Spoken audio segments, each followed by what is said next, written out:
It's okay that I feel this way. It makes so much sense that I want people to see me feel this way.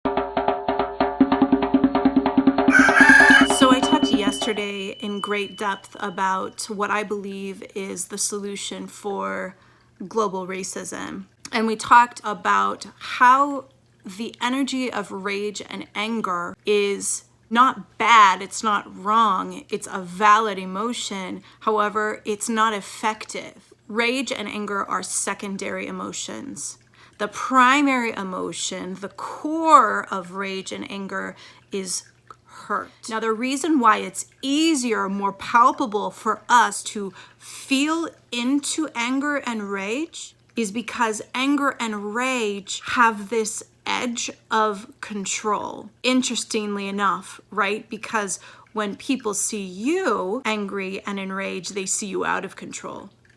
But you're feeling in control, and that's why it's more palpable and more desired for you to be angry. Whereas when you feel hurt, you feel out of control and you feel vulnerable. That's why we're not wanting to connect with the primary feeling of hurt. The problem with that is that that core feeling of hurt, when communicated, is the single most powerful and effective agent in changing hearts. Don't believe me? Check out a video from James Corden, the Late Late Show host, where he was extremely vulnerable with one of his staff members. I'll give you a link right here.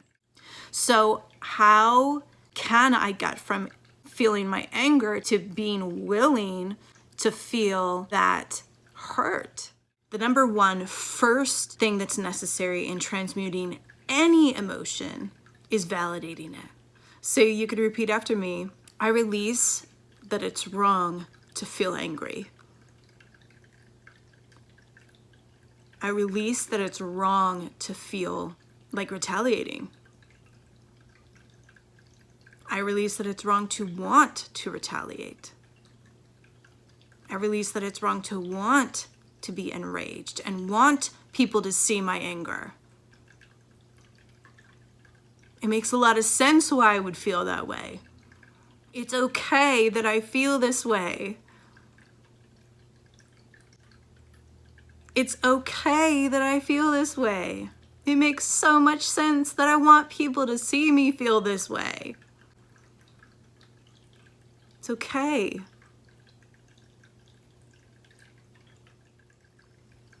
Because you gotta validate it, right?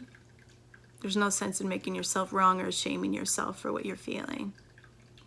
The next thing, I'm going to give you two options, because for some of you, option one is going to be more approachable, and that's going to be option two for some of you. So option one, for those of you who are more versed in seeing and feeling energy, close your eyes and gather all of what feels like the energy of anger, retaliation, enragement, jealousy, revenge, eye for an eye, that sort of energy. You're going to want to collect it in a psychic ball in front of your third eye. Yeah? So you see this floating psychic ball, and you're going to start with your eyes closed, collecting all of this energy that matches that vibration. Sometimes you're going to find it behind your ear, you'll find it cyclically behind the head, you'll find it under the feet, you'll find it far out in your energetic field, like, a couple feet out, or maybe even 5 or 6 feet out in your energetic field. Wherever it is, see it with your psychic eye and magnetize it into that psychic bubble here in front of your third eye, floating, that you see with your eyes closed. Keep collecting it. Keep collecting it. Keep collecting it. Keep collecting it. Good. There's a little bit more. Good. Now I want you to see that energy in the psychic bubble so clearly with your eyes closed, see it psychically, that you can almost define the parameters. Like you start to see it as its own identity, as its own entity, really, because that's what it is. It's not who you are, in other words. I want you to see it, and I want you to create with your mind a carbon copy of this energy, of this bubble. So I want you to see it so clearly, you create a carbon copy right next to it. Good. Good.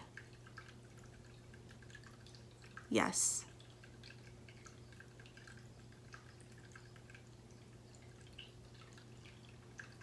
Good. And as you're feeling all of it and creating this carbon copy, I want you to repeat after me. It's okay that I feel this way. And I'm ready and willing to release this energy now to the light.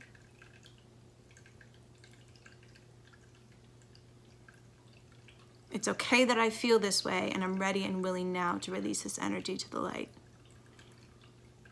And then I want you to see all of that energy from both the bubbles, the original bubble and the carbon copy bubble that you created, being vacuumed like a reverse tornado out of those bubbles up into a space that looks like the light, the creator space of all that is, where it's transmuted into pure positive energy. And now the bubbles go up too. Good. Good. Beautiful. That was option 1. Let me know in the comments how you feel. Option 2 is going to be a little bit more tangible or practical for those of you who feel that it's easier to connect on a physical level with your anger. So one thing would be to sing it out. So I'm gonna put a link here to my video. It's called Release Anger. It's my Tibetan bowl singing healing video. So I want you to listen to the tones in this video and copy the tones, sing along with me in this video. 2 would be to go to a river or the top of a cliff or a place where you have access to a lot of rocks and you could throw rocks. I want you to gather one rock at a time and just really let the energy of anger and rage build within that rock. And then I want you to throw it as hard as you can after you've stretched. And continue to do that, like just pick up a rock and vocalize when you're throwing it. And just keep doing it and doing it and doing it until you're exhausted. And once you're emotionally exhausted from being angry, guess what you have access to? You have access to the heart. It's going to be so beautiful, so healing, so powerful.